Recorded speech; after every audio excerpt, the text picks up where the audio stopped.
ఈ దేశంలో ఆంధ్రప్రదేశ్ మొదటి 3 స్థానాలకు ఎగబాగితే 5 సంవత్సరాల కాలంలో ఆంధ్రప్రదేశ్ చివరి 3 స్థానాలకు వచ్చింది. 30 రాష్ట్రాల్లో చివరి 3 స్థానాలకి దిగజారిపోయిన పరిస్థితి ఏంటంటే ఈ రాష్ట్రంలో పెట్టుబడులు పెట్టడానికి కానీ ఈ రాష్ట్రంలో పరిశ్రమలు స్థాపించడానికి కానీ ఒక్కరు కూడా ముందుకు రాకుండా పారిపోయిన పరిస్థితి.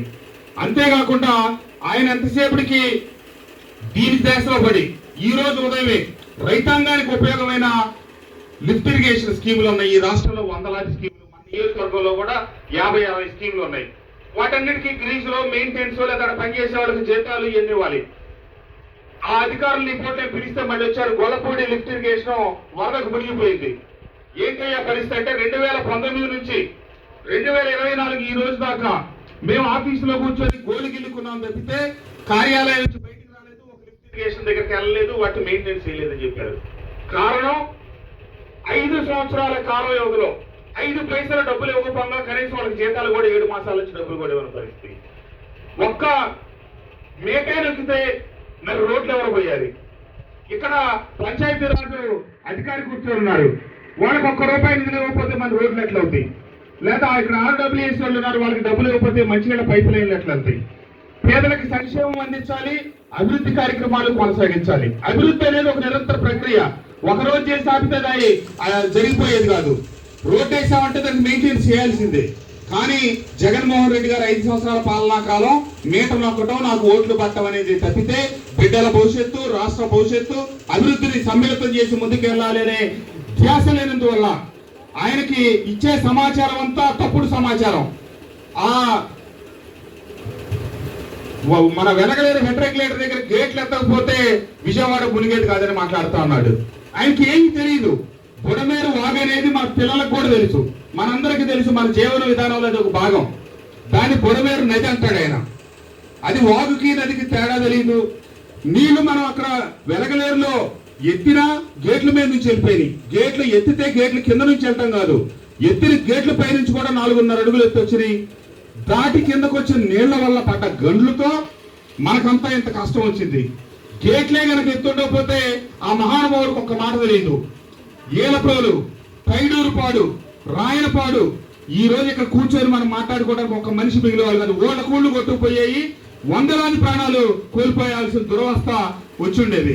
ఆయనకి ఏమి తెలియకుండా బుడమేరును ఒక నది అని దాన్ని ఇటుగేట్లు ఎత్తారు, అటుగేట్లు ఎత్తారు. వాళ్ళ నాయకుల్ని పిలిచి ఈ పల్లెల్లో ఉన్న వాళ్ళని అడిగితే వాస్తవాలు చెప్తారు. అది లేదు, కేవలం రాజకీయంగా మాట్లాడటమే తప్పితే 5 ఏళ్లు ముఖ్యమంత్రిగా చేసి వరద సహాయ కార్యక్రమాల్లో ఒక్క ఏలు పెట్టకుండా ఉన్న పార్టీ వైఎస్ఆర్ కాంగ్రెస్ పార్టీ.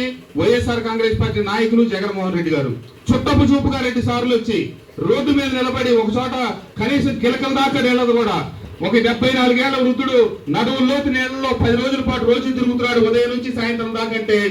ఈయన ఒక్క చోట ఒక బురదలో కూడా అడుగుపెట్టి ఒక వరద బాధితుల్ని పరామర్శించకపోగా విమర్శలు చేసి పక్కదారి పట్టించే పరిస్థితి.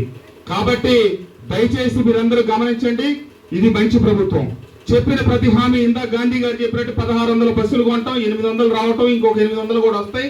ఉచిత బస్సు ప్రయాణం మొదలవుతుంది. రేపు దీపావళికి ఉచిత సిలిండర్లు మొదలవుతున్నాయి. అట్లాగే అన్ని క్రమానుగుణంగా జరుగుతాయని 100 రోజుల్లోనే ఇంటింటికి వచ్చి గత 3000 కూడా కలిపి జూలైలో పెన్షన్ ఇస్తామని చెప్తే 7000 రూపాయల పెన్షన్లు ఇంటింటికి ఇచ్చాం. పెంచిన 4000 పెన్షన్ కొనసాగుతా ఉంది. రాష్ట్ర ఆర్థిక పరిస్థితి ఎన్ని ఇబ్బందులు ఉన్నప్పటికీ కొత్త పరిశ్రమలు మొదలైనవి.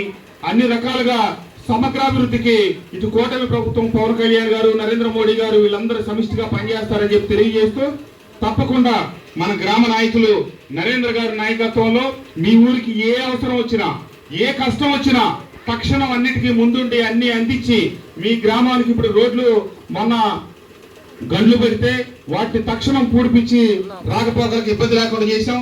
తొందరలో తార్ రోడ్డు నిర్మాణం కూడా పూర్తి చేస్తాం. కాలువలన్నీ గండ్లు పడిపోయినాయి. అసలు ఎక్కడ చూసినా ఏ కాలువ, ఏ వాగు సక్రమంగా లేవు. వాటన్నిటికీ కూడా నియోజకవర్గంలో చెరువులు, ఈ కాలువలు ఎన్ని ఇదే పని సరిపోతా ఉంది. ఉదయం నుంచి రాత్రి దాకా వాటిని మొదలెట్టి పూడికలు అన్ని సరి చేపించడం. కాబట్టి మీ గ్రామానికి కూడా అన్ని రకాలుగా 2వ పంట వేయడానికి మనం ఆ వాగులన్నీ పూడిస్తే తప్పితే మీరు వేయలేరు. ఆ కార్యక్రమం కూడా వచ్చే వారం 10 రోజుల లోపల పూర్తి చేపిస్తామని చెప్పి తెలియజేస్తూ, ఈ కార్యక్రమానికి ఈ రోజు గ్రామంలోకి ఆహ్వానించిన గ్రామ పెద్దలకి నరేంద్ర గారికి అందరికీ కూడా నా హృదయపూర్వక ధన్యవాదాలు నమస్కారాలు తెలియజేస్తూ